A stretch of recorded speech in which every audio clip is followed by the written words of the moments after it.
Hey guys, welcome back to our YouTube channel Bong Reaction. আমি চলে এসেছি আরেকটা নতুন ভিডিও দেখার জন্য। আর আমার সঙ্গে রয়েছে রিয়া আর রাজীব। আর এখন দেখবো একটা ইন্টারেস্টিং ভিডিও, কারণ আমাদের নায়কদের আমরা মুভি দেখি একদম। কিন্তু মানে কান্নার অ্যাক্টিং এ মানে ইমোশনাল পার্টে কে ভালো অ্যাক্টিং করে একদম। আজকে আমরা সেটা তাহলে দেখবো। পাশাপাশি রেখে দেখা যাবে, তাহলে বুঝতে পারবো কার অ্যাক্টিংটা সেরা সেরা। তো চলো এরকম চলো টাইপের একটা ভিডিও দেখবো। তো একদম বেশি বেশি দেরি দেরি না না করে করে দেখে নি।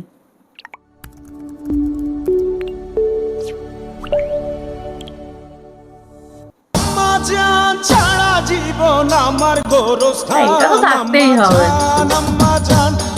সারা জীবন তো শুনেছিস মেয়েরা ধর্ষিত হয়, কখনো কি শুনেছিস পুরুষরা ধর্ষিত হয়? আজ আমি ধর্ষিত হয়েছি, ধর্ষণ করেছে আমার পরিবার। হ্যালো এভরিওয়ান, কেমন আছেন সবাই? আশা করছি অনেক অনেক ভালো আছেন। গত ভিডিওটিতে আমরা বাংলাদেশের সেরা নায়িকাদের মধ্যে কান্নার অভিনয়কে কতটা সেরা সেটি দেখেছিলাম। আজকের এই ভিডিওটির মাধ্যমে আমাদের দেশের সেরা অভিনেতাদের মধ্যে কান্নার অভিনয়কে কতটা সেরা এবং পারফেক্ট সেটি দেখতে চলেছে। দুঃখের অভিনয়ের মাধ্যমে কোন অভিনেতা দর্শকদের মন কতটা জয় করতে পেরেছে সেটি দেখে নিব। চলুন শুরু করছি। প্রথমে শুরু করা যাক অমর নায়ক মান্নাকে দিয়ে। মান্না মানে চোখ বন্ধ করে তার দুঃখের অভিনয়ে যে গানটার কথা মাথায় আসবে সেটি আম্মাজান গানটি। পবিত্র মাটি দিয়া গড়া দেহ খান আম্মাজান চোখের মনি আম্মাজান। আম্মাজান গানটি গেয়েছিলেন আয়ুব বাচ্চু। এই আয়ুব বাচ্চু এবং মান্না দুজনের কেউই বেঁচে নেই, কিন্তু এই গানটা দর্শকদের মাঝে বেঁচে থাকবে আজীবন। এটা সত্যি গানটা অসাধারণ একটা গান। আর গানটাতে মান্না স্যারের অ্যাক্টিংটা অসাধারণ। মান্না যে কতখানি পাকা অভিনেতা আম্মাজান মুভিতে মান্নার সেই অভিনয় সেটি প্রমাণ করেছিল বারবার। একদম। আমার আম্মা জানতে আমি রাজপ্রাসাদ বানাই দিছি, তবু আমার আম্মা জান হাসে না। এছাড়াও মান্নার অভিনয়ের আরেকটি ঝলক দেখা যাক সিটি টেরর মুভিটি থেকে, যেখানেও মান্নার অভিনয় ছিল চমৎকার। আমারে গুলি করছিস, ভালো করছিস। আমার তো রিয়া নাই, বাইরে থেকে আমি আর কি বা করতাম। এরপরই বলা যাক বাংলাদেশের আরো এক কীর্তিমান নায়ক সালমান শাহর কথা। দুঃখের গানের কথা বলতে গেলে বলা যাক তার চিঠি এলো জেলখানাতে গানটির কথা। এই মুভিটার নাম ছিল সত্যের মৃত্যু নেই। চিঠি এলো জেলখানাতে অনেক দিনের পর। সালমান শাহ মারা যাওয়ার পরই এই মুভিটা মুক্তি পেয়েছিল। সালমান শাহর মৃত্যুর পর মৃত্যু নিয়ে এইরকম একটা গান সত্যি দর্শকদের হৃদয়ে নাড়া দিয়ে গিয়েছিল তখন।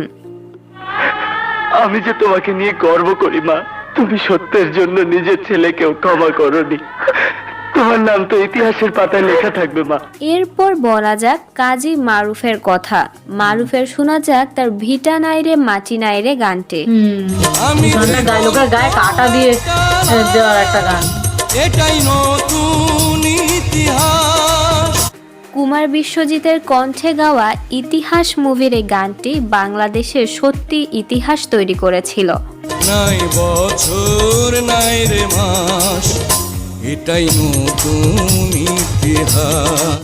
ইতিহাস মুভিটিতে মারুফের অভিনয় আপনার আজব লাগতে পারে, তবে ছবিটি দেখে থাকলে তার অভিনয় আপনাকে কাঁদাতে বাধ্য করবে। একদম অসাধারণ অভিনয় করেছে এটাতে মারুফ।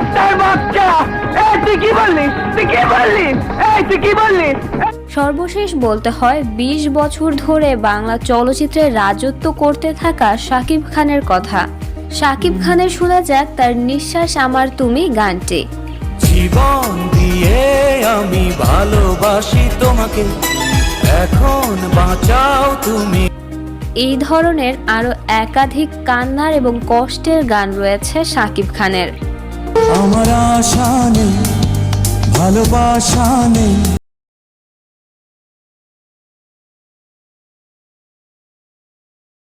বাদ দিলেও দুঃখের অভিনয়ে শাকিব খানের অভিনয় দুর্দান্ত।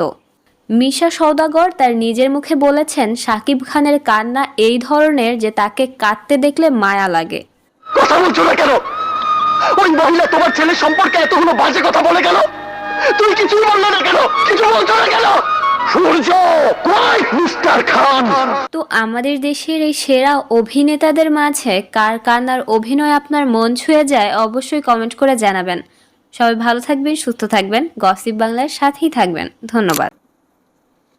সবাই কমেন্ট করে জানাও কার অভিনয় সব থেকে বেশি ভালো লেগেছে। আমি আমার কথা বললে অবভিয়াসলি মান্না ভাই, এটা তো অবশ্যই। আসবেই। একদম। কারণ মান্না স্যারের আম্মাজান মুভির যে অ্যাক্টিংটা অসাধারণ, ওইটাই আমাদের ফার্স্ট মুভি রিয়াকশন ছিল। হ্যাঁ, একদম। তো ওখানে আমরা এটা দেখেছি বাস্তব কথা। একদম রিয়েল মান্না স্যার এত সুন্দর অ্যাক্টিং করেছে। আর একটা মারুফের অ্যাক্টিং এর কথা বলতে হয়। মারুফের ইতিহাস মুভিটাই সত্যি একদম দুর্দান্ত আর অ্যাক্টিং। গানটাও তো আমরা রিয়াক্ট করেছি। হ্যাঁ, রিসেন্টলি আমরা গানটাও ইতিহাস রিয়াক্ট গানটা। করেছি, ইতিহাস গানটা। আর না, ভিটা নাইরে সরি, হ্যাঁ ভিটা নাইরে মাঠে, হ্যাঁ মুভিটাও আমরা রিয়াক্ট করেছি। মুভিটাতেও মারুফ অসাধারণ অ্যাক্টিং করেছে, আর গানটাতে তো সত্যি অসাধারণ। মানে ভেতরের যে আবেগটা সেটা একদম পুরোপুরি বের করে দিয়েছে মারুফ। নাচ, একদম। অ্যাক্টিং, মুখের এক্সপ্রেশন, এভরিথিং অসাধারণ। বাদ বাকি সবাই ভালো, বাট হ্যাঁ। স্পেশালি এই সাকিব ভাইয়া দুজনকে সেইভাবে কোনো রকম কান্নার অভিনয় আমরা দেখিনি, তাই জন্য আমরা এইখানেই বলতে রেকর্ডে পারবো না। হ্যাঁ, তাই জন্য আমরা সেই নিয়ে ঠিক আছে, বলতে পারবো আর না। সালমান ভাইয়ের শুধু ওই কি জানো সত্যের মৃত্যু নেই, ওইটাকে হ্যাঁ, ব্যাস। একটুখানি দেখেছিলাম। এছাড়া আমরা কোনো সেইভাবে দেখিনি। ইমোশনাল দেখিনি, হ্যাঁ। তাই বলতে পারবো না। কিন্তু এদের দুজনের দেখেছি, তাই আমরা বলতে পারি যে হ্যাঁ ভাই, ভালো, আমরা মানে ভালো লাগার একটা জায়গা রয়েছে। সত্যি। মানে তোমাদের নিজেদের গায়ে কাটা দেবে এরকম একদম। একটা সিন রয়েছে, মানে রিলেট করতে পারবে সেটাই। একদম। যাই হোক, তোমাদের পছন্দের কোনটা সেটা তোমরা কমেন্টে জানাও। মানে জানাও। তোমাদের পছন্দের নায়কের কোন কোন সিনটা যে তোমাদের অভিনয়টা, অভিনয়টা কার অভিনয়টা বেশি ভালো লাগে, কান্নার অভিনয়টা। কমেন্টে লেখো। আর যারা নতুন চ্যানেলটাকে সাবস্ক্রাইব করেনি, চ্যানেলটাকে সাবস্ক্রাইব করে দিও এই একদম। ধরনের বিভিন্ন ধরনের ভিডিও দেখার জন্য। তো চলো এই ভিডিও এখানে শেষ করছি, দেখা হবে নেক্সট ভিডিওতে। ততক্ষণের জন্য টাটা।